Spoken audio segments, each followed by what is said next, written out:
First off, I would like to thank those of you that pointed out to me that last week's video blog update was not up to your standards. Your feedback is important to me. Really. I have a lot of economics that I want to talk about today. I'm in the midst of grading 220 problem sets. And it takes me a while to get started because first I have to go through all the papers and for some students tear along the perforated lines because they just ripped the pages out of their notebooks so it has these, uneven edges. And some students apparently they have notebooks that don't have those perforations. I didn't even know they made notebooks like that. So for those students, I have to get out my scissors and I have to cut along the edges of all of their papers. And then I have to go through with my stapler for those students that apparently don't own staplers and staple together their sheets of paper because they think they could just do some elaborate fold that's going to hold their pieces of paper together.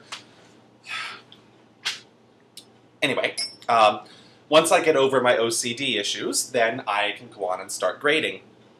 And the problem sets always start with questions that are asking for definitions of vocabulary terms.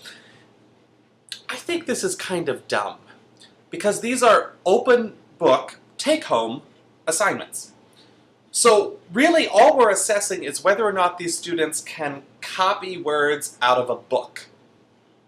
Also, since there's no time limit on these assignments, some students just write way too much for these definitions. Let's look at some examples. This student has provided citations to where exactly in the book or the lecture PowerPoint slides he found his definitions. This student also provided citations, but his are a little less formal.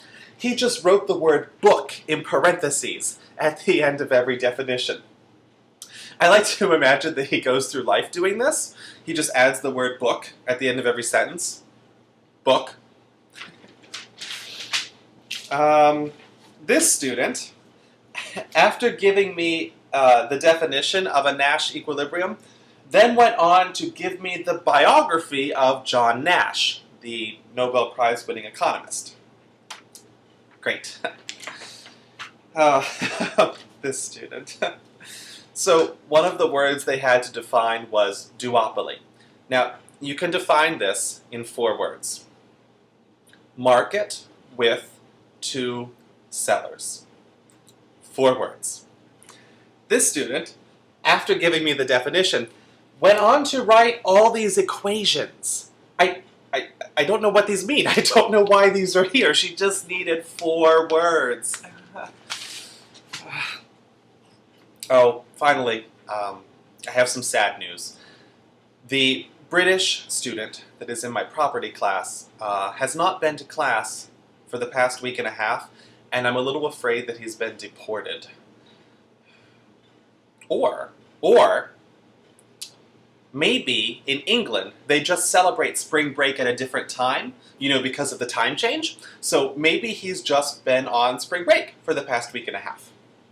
I hope that's it. Cheerio!